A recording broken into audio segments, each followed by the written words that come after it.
Another day, another story. From dead rats implanted with bombs, to a giant explosive wheel, these World War II weapons were creative, but not very successful. More than any conflict in history, World War II was a war of technology, a war of science, says John Curatola, senior historian at the National WWII Museum. In the Second World War, all sides were looking for new and innovative ways to get at the enemy. Some of them flowered, and of course some didn't.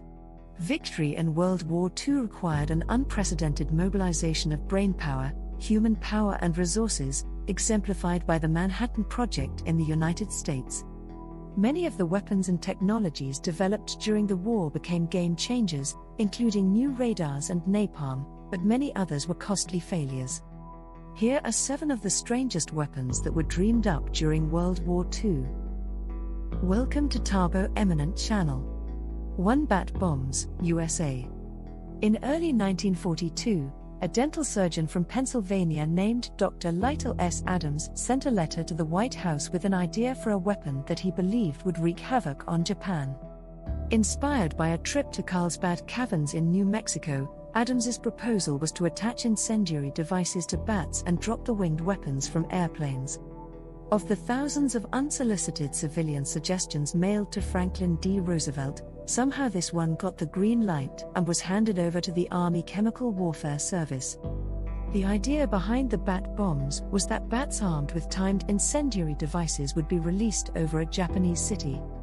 They would naturally scatter in all directions, settling in the eaves of homes of businesses, where they would trigger a massive firestorm. It kind of makes sense, says Curatola. Bats like to live in eaves. They like it where it's dark. You can put these little timers on them. It might have actually worked had they used it. Both the US Army and Navy spent millions of dollars and captured thousands of bats in multiple attempts to make this batty idea work. The project was finally cancelled in 1944. Adams swore that bat bombs would have been more destructive than the atom bombs dropped on Hiroshima and Nagasaki, but would have caused fewer civilian deaths. 2 The Wind Cannon, Germany. In 1943, the US Air Force joined Great Britain in its strategic bombing of German cities, targeting factories, warehouses and transportation hubs. As the ruthless bombing campaign continued, the German military faced a crippling shortage of conventional weapons compared with the Allies, who were churning out airplanes and tanks at a record pace.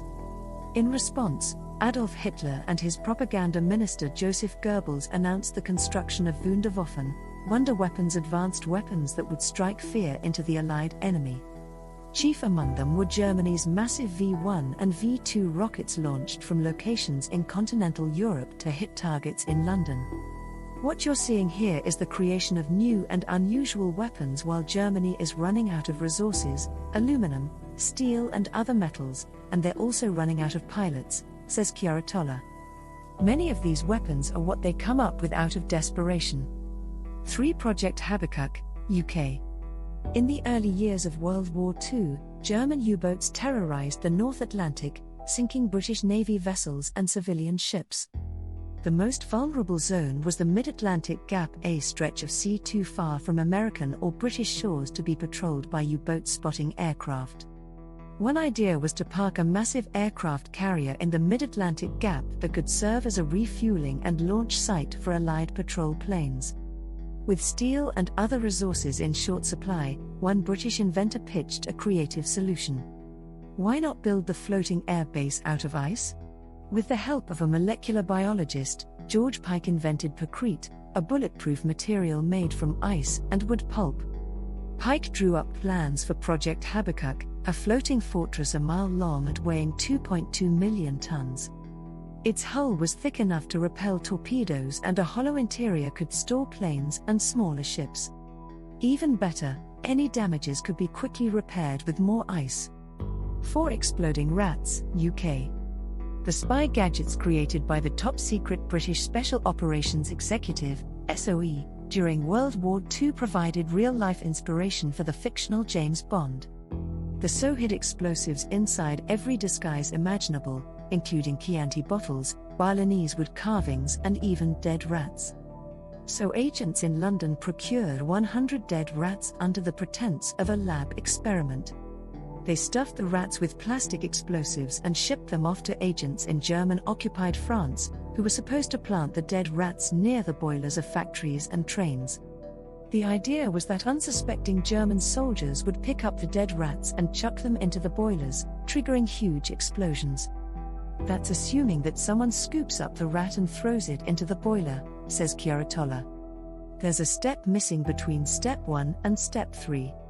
How do you ensure that the rat gets into the boiler? 5. The Panjandrum. The D-Day invasion of June 6, 1944, was years in the making. While the Allies formulated their plans for Operation Overlord, a full-scale amphibious invasion of Normandy, France, the Germans constructed hundreds of miles of fortified artillery positions, minefields and trenches known as the Atlantic Wall. The Allies needed to invent new weaponry and new technology to breach the Atlantic Wall and push inland into Normandy. Some of these creative solutions were hugely successful, notably a group of tricked-out tanks called funnies. Some funnies had rotating flails that safely detonated landmines, and others could breach an anti-tank trench by deploying a bundle of logs as a bridge. But not every D-Day device fared so well. Enter the Panjandrum, a rocket-propelled metal wheel armed with explosives. The unmanned Panjandrum was supposed to launch from a landing craft, zip up the beach, crash into a fortified wall or gun turret and blow it to smithereens. The problem is, the guiding devices for later test variants were rudimentary at best, says Curatola, and the thing's going to go wherever the hell it wants to go. Tests of the Panjandrum in 1943 and 1944 were disastrous, and the rocket wheel was dropped from D-Day preparations. 6. Anti-tank attack dogs, USSR. The Soviet dogs were trained to target German tanks. They were equipped with backpacks carrying several pounds of explosives. A lever protruded upward from the backpack. When the dog slipped beneath the hull of a tank, the level was depressed, triggering the explosives. As many as 40,000 Soviet anti-tank dogs were trained to make the ultimate sacrifice, but few reached their targets. The Nazis simply shot any dogs spotted on the battlefield, neutralizing the threat. 7. The Krumlorf, Germany. It looks like something out of a Bugs Bunny cartoon, but this very real rifle was Germany's attempt to make a gun that could shoot around corners. The Krumlorf was an attachment that added a curved section to the barrel of a standard-issue MP-44 rifle. There were two versions of the Krumlorf, a 30-degree bend for shooting around or over obstacles, and a 90-degree bend for shooting from inside an armored vehicle. The Krumlorf came mounted with a set of mirrors to aim the curved end of the barrel. In American tests of captured German weapons, the Krumlorf performed poorly.